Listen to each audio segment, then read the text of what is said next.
syempre it's food on the table, sabi ko nga eh.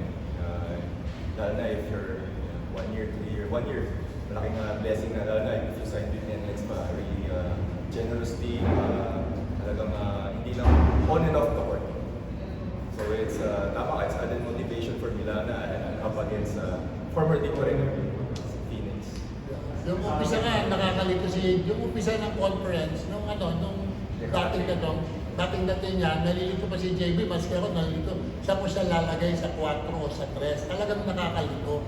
Kaya medyo struggle si JB. So ngayon, he is more of a 3 na malaki na yung adjustment niya, na malaki din bagay sa amin na nandito si JB. Mahal na ako ni Coach Long.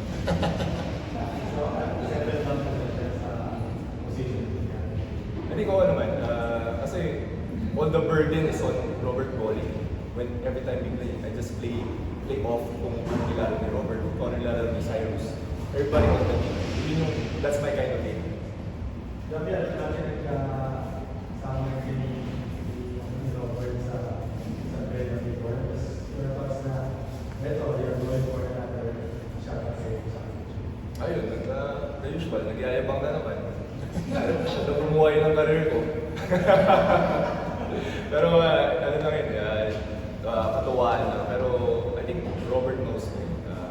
Pero it's parang different, parang nung college kami, was playing the 4. Siya, same. Pero it's a different Robert Bowling now. Na he can really control generational talent, if I can say. Diba si Robert now? I get to feed off that. So malaking bagay talaga.